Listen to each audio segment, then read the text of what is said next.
Taleb Nassim descrie conceptul de intellectual yet idiot. Persoane care nu au skin in the game, însă compensează prin CV-uri care arată impresionant, lipsa oricărei disponibilități de a-și challenge-ui propriile opinii, și deci incapacitatea de a sesiza cum interlocutorii stăpânesc mai bine un anumit subiect. Deși le lipsește înțelegerea profundă a unui anumit domeniu, nici măcar nu sesizează, le lipsește și capacitatea de a sesiza că interlocutorul este mai bine pregătit sau că lucrurile pe care le spune au mai mult sens. Am avut o astfel de experiență fascinantă recent, pornind de la o postare de Facebook în care rememoram un deceniu de Bitnet pe bursă. Ziarul Financiar a avut un eveniment și o copertă în care arătau un grafic cu evoluția bursei în ultimii 10 ani, 2014-2024,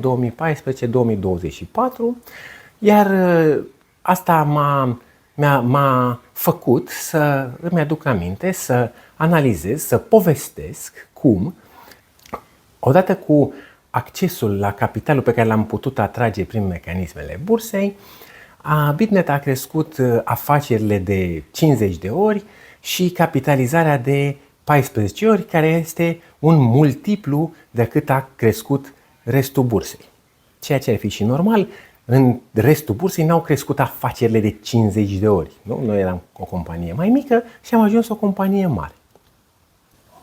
Am primit un comentariu foarte vehement cum că această informație ar fi una prea bombastică. Deși, evident, capitalizarea de 100 și un pic de milioane din martie 2025, când am făcut postarea, împărțită la capitalizarea de 7 milioane și ceva din aprilie 2015, când am început să ne tranzacționăm, face, evident, 14, un raport de 14. Matematica e aceeași și matematicii nu-i pasă de părerea ta.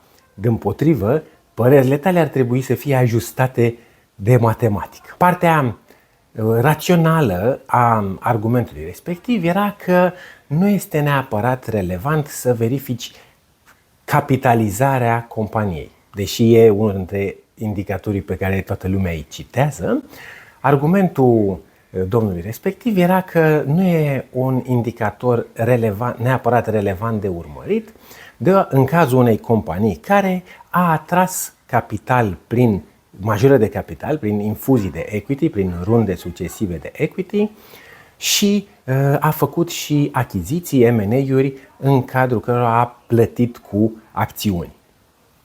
Aparent, ideea asta ar fi corectă, nu? La o primă vedere, este posibil, teoretic, ca prețul acțiunii să fi stat pe loc sau să fi scăzut sau măcar să nu fi crescut la fel de mult, la fel de spectaculos prin comparație cu restul bursei, cum am zis eu. Este același efect pe care l-am învățat la conceptul de elasticitatea cererii și a ofertei. Nu? O cerere inelastică este una care scade procentual cu mai puțin decât cresc prețurile procentual. În felul acesta, dacă ai un produs cu o cerere inelastică, vei încasa mai mulți bani dacă crești prețul.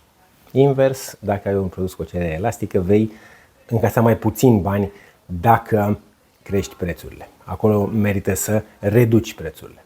Similar, dacă numărul acțiunilor companiei care au fost emise și care nu au ajuns la investitorul de referință a crescut suficient de mult, capitalizarea ar putea să crească chiar dacă prețul unitar stă pe loc, scade sau crește mult mai puțin decât calculasem eu în exemplul respectiv.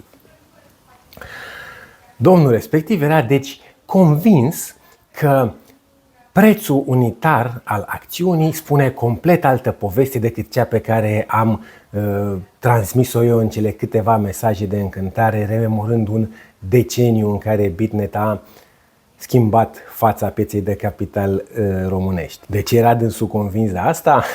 Studiase graficul? Nu. Avea dânsul acțiuni? Nu, evident că nu. Și atunci, păi, ca și mulți alții, în loc să se uite de unul singur și să-și formeze o opinie, ascultase gura satului.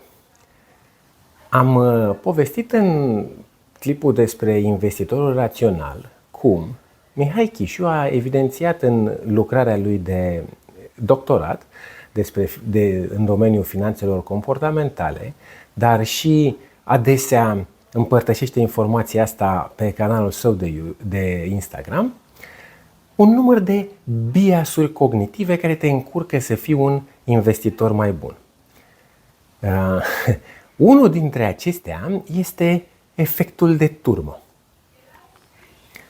Joel Greenblatt, unul dintre cei mai de succes investitori din istoria piețelor de capital, spune o poveste în care arată că faimosul experiment Galton's Ox, acela cu înțelepciunea maselor, înțelepciunea mulțimilor, funcționează, așa cum îl știți, doar dacă opiniile pe care oamenii le exprimă sunt exprimate în liniște, în secret, fără a cunoaște opiniile celorlalți.